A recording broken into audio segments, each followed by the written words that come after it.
আপনার নাম কি? আমার নাম সৈয়দ ইকবাল হোসেন। আচ্ছা, এই বেড়া উৎসব কি কারণে পালন করা হয়? এই বেড়া উৎসব নবাবের আমল থেকে 1700 খ্রিস্টাব্দে আপনার মুর্শিদ কুলি খান আমল থেকে এই বেড়াটা হয়ে চলে আসছে। এই বেড়াটার আসল উদ্দেশ্য হলো যে এখান থেকে খাজানা দিল্লি যেত, তো ওই বর্গিরা লুটমার করে এগুলো নিয়ে যেতে হয়। তখন থেকে। আর দ্বিতীয় কথা হলো, তারপরেও এখানে বলা হয় যে গঙ্গায় প্রবল বন্যার জন্যে নবাব মুর্শিদ কুলি খান মানত করেছিলেন, আল্লাহর কাছ থেকে দোয়া করেছিলেন যে যেন এখানে বন্যার যেমন না হয়।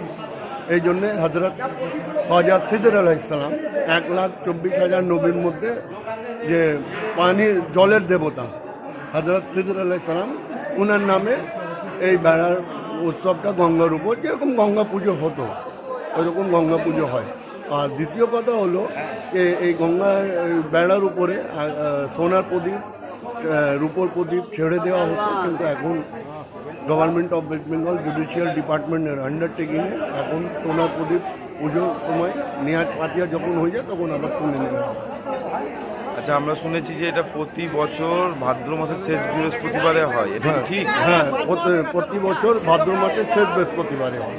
আদার্স অন্য কোনো দিন আদার হবে না? করে হয়। এটা হচ্ছে এখন দীর্ঘ 5 বছর পর এই বেড়া উৎসবটা হচ্ছে। আচ্ছা, 5 বছর হয়নি কেন? 5 বছর এই জন্যে হয়নি কি, এক তো করোনার মহামারী, দ্বিতীয় আমাদের পবিত্র মহরম যেটা শোক পালনের ছিল, এই মহরমটাই ভাদ্র মাসেই পড়তো, কিন্তু এই বছর 2025-এ ভাদ্র মাস পড়েছে, মহরম শেষ হয়ে গেছে, এই জন্য জাঁকজমক করে এই বেড়াটা হচ্ছে।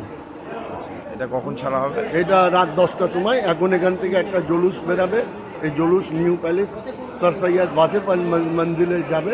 ওখান থেকে আমাদের নবাবের বংশধররা এবং আরও ভিআইপি মন্ত্রী মহোদয়রা ওনারা মাল্যদান করবেন। তারপর ওখান থেকে এই শোভাযাত্রা বেরিয়ে তোপখানা ঘাট থেকে রাত 10টার সময় গঙ্গার উপর বেরাবে। আচ্ছা, যেখান থেকে বেড়াটা ছাড়া হবে সেটার নাম হচ্ছে তোপখানা ঘাট। তোপখানা ঘাট। ঠিক আছে।